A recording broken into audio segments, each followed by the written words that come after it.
Ndikulandileni abale okondedwa kulingaliro la usiku wa lero, usiku wa pa 9 March 2023. Okondedwa, usiku wa lero tipitirizabe kuphunzira mawu a Mulungu pamutu omwe uja onena kuti musayiwale Satana ndi atate wabodza, onse okonda bodza ndi kulichita ndi wana wake.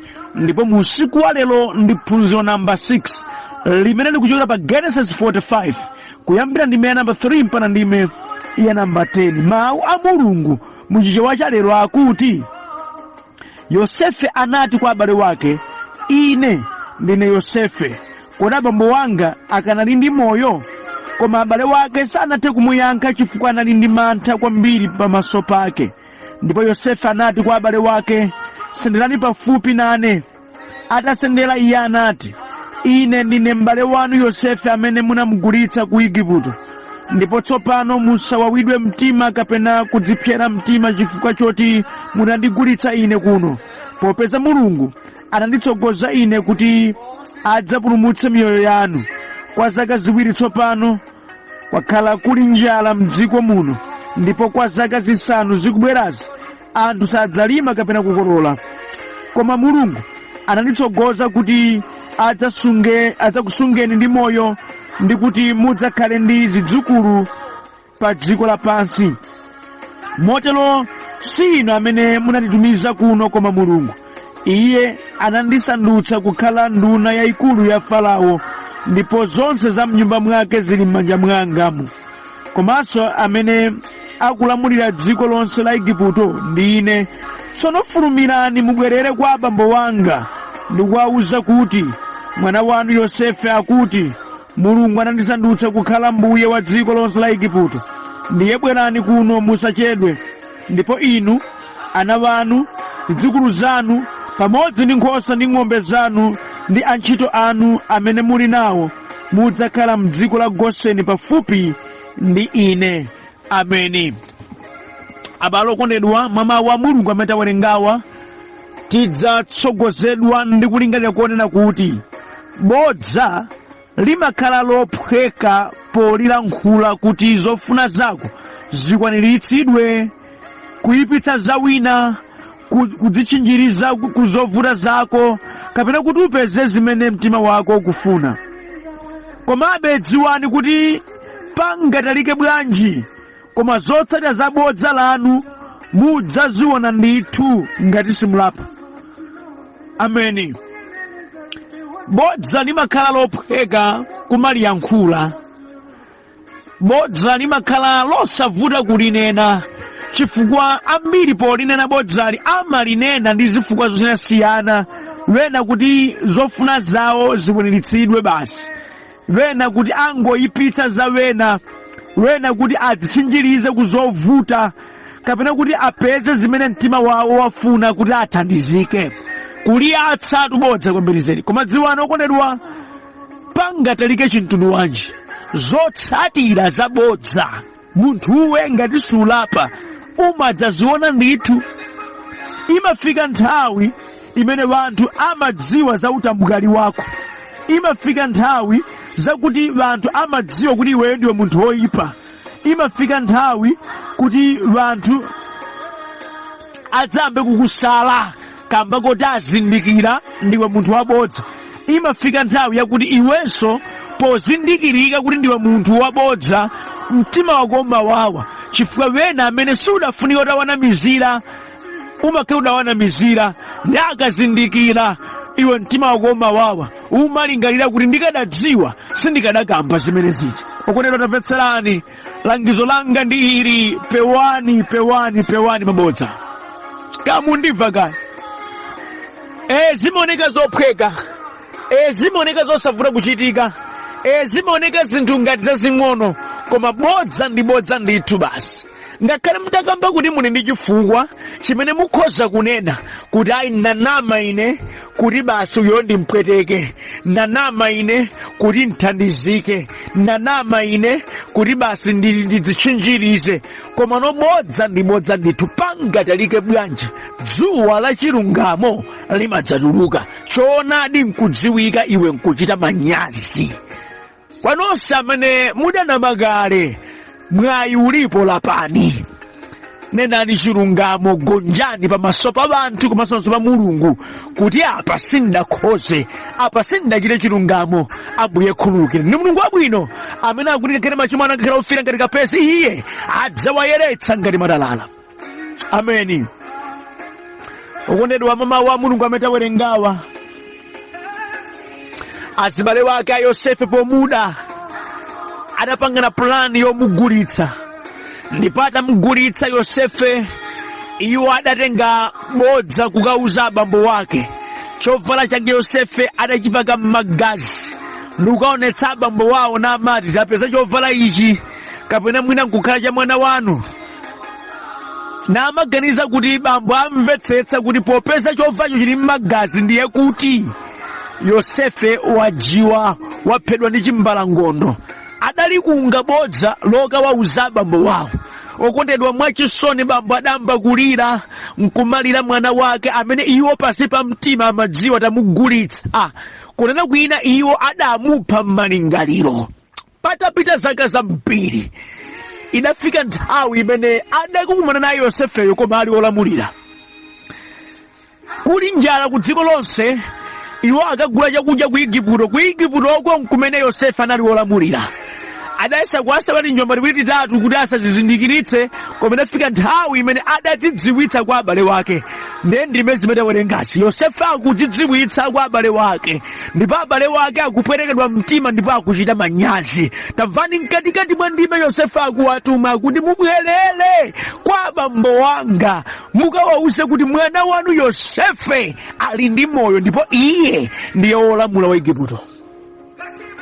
Iwo adakanama namati mwana wanu adafa, wagwidwa nchirombo, koma apapa akutumidwanso kuti kaneneni kabwezeni mawu aja mudanena zabodza, kawauzeni chilungamo cha zimene zinachitika, chakuti ine mudandichita chipongwe nandigulitsa, koma tsopano ndine olamulira wa Igupto. Zimene adadzibzala yakwana nthawi akolole. Bodza limene alikunga padzana yakwana nthawi akalimasula akachite manyazi, akazindikirika utamkali wawo uwazimene adachita padzana. Nthawi yachilungamo yafika, dzuwa la choonadi latuluka tsopano. Kamundimvetsa abale okondedwa. Mawu amenewa okondedwa atiphunzitsamo zinthu zingapo izi. Choyambirira, sibwino kugwiritsa ntchito bodza pofuna kuti upeze zokhumba za mtima wako, chifukwa kuli mawa chilungamo chimadzaoneka. Abale wake a Yosefe adagwiritsa ntchito bodza pofuna kupanga kava malingaliro awo oyipa amene anali nawo pa Yosefe. Koma iyi sidali njira yabwino ayi. Iwo pokhala kuti amadukidwa ndi Yosefe, yankho la kudukidwa kwawo kunali kuvomereza. Yankho la kudukidwa kwawo kunali kulapa ndi kukonza sobale ndi Yosefeyo, koma iwo sadatero ayi, adamugulitsa. Nawu chimene chimawachinjiriza nthawi yonseyi nali bodza. Ndikuyankhula ndi wena pano amene adachita choyipa ndipo akuchinjirizidwa ndi bodza. Monera kuti akuonekabe ngati anthu abwino, akuonekabe ngati anthu amaganizo abwino, akuonekabe ngati anthu osalakwa, chifukwa chimene chikuwachinjiriza ndi bodza limene adanena, limene anthu sakudziwa choonadi chako. Ndimati ndikupempheni, sibwino kumagwiritsa ntchito bodza ayi. Bwanji muzigwiritsa ntchito choonadi, bwanji muziyang'anizana mchilungamo. Ngati zina zavuta, kambiranani ndi nawo anthu. Lolani kuti ngati chipweteke koma dongoso labwino litsatidwe, chifukwa mukamati mukugwiritsa ntchito bodza mmakhala kuti mukudzala chimene chidzachioneka kutsogolo, mukudzala manyazi amawa, mukudzala kupwetekedwa mtima kwa mawa, mukudzala zodzakuwawani za mawa.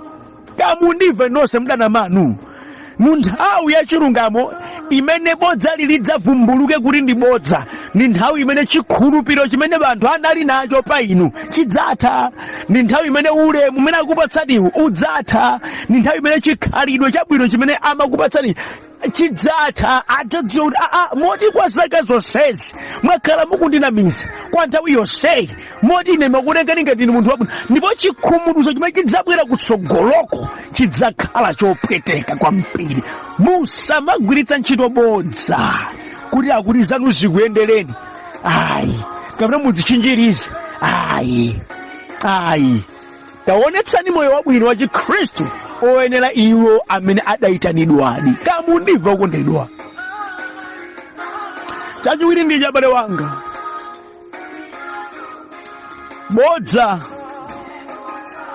bodza ndi chikhalidwe chopanda chisoni. Ndi chikhalidwe chopanda chisoni ayi, ndipo si umunthu ayi, ni uchimbalangondo ndithu. Abale wake a Yosefe akudziwa iwo ndi amene anamugulitsa, adanyamula bodza ulendo nalo kwa abambo wawo ndikawauza kuti mwana wanu nkutheka wajiwa. Namawaona abambo wake a Yosefe a Yakobo akulira misonzi, iwo pansi pa mtima akudziwa tiwanamiza, akungolirapo.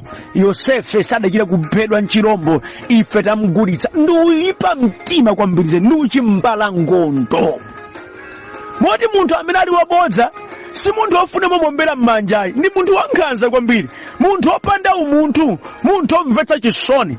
Okuti tinawo abale ambiri kudziko kuno, anthu oyipa atamwali, anthu opanda pake, amene amalolera kumzunza munthu atamunamiza, kulolera kumkhaulitsa munthu atamunamiza, kulolera kusautsa, kumuswera mtima munthu, kumudikiriritsa madzi amphutsi munthu. Zikuchitika patizija woti ambiri limene amati ayi wakuti ndi ex wanga, ndekuti atali pa ubwezi udalephereka ubwezi kuti akwatirane.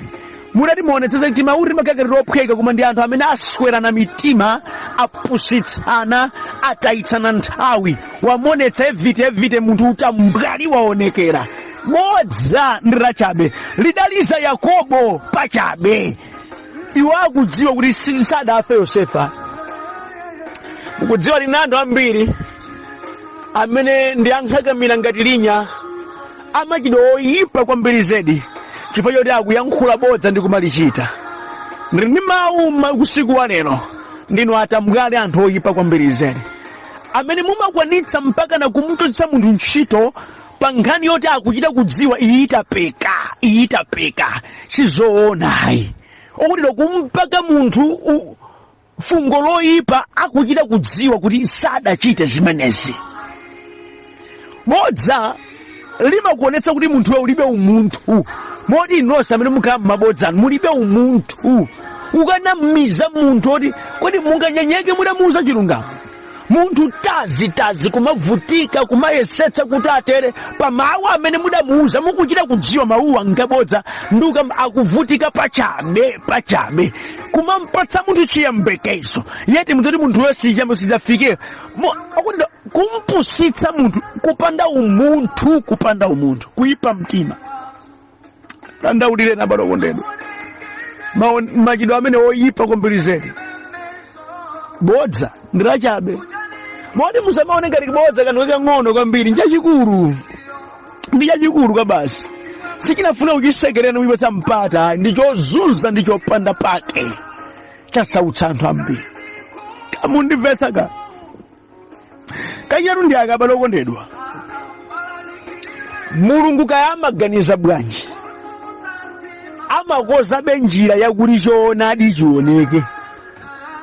Amene ndiyankhula nanu abale wena amene mwina ndinu ma victim, ndinu anthu amene mukuvutika chifukwa choti wena adanama, inu nkuona tsoka. Ndiri ndi mawu mu usiku wa lero, Mulungu ali ndi njira yovumbulutsira choonadi.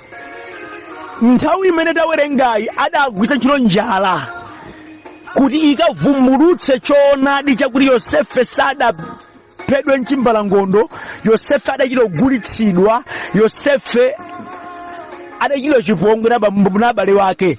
Adali ndi njira imene Mulungu adakonza.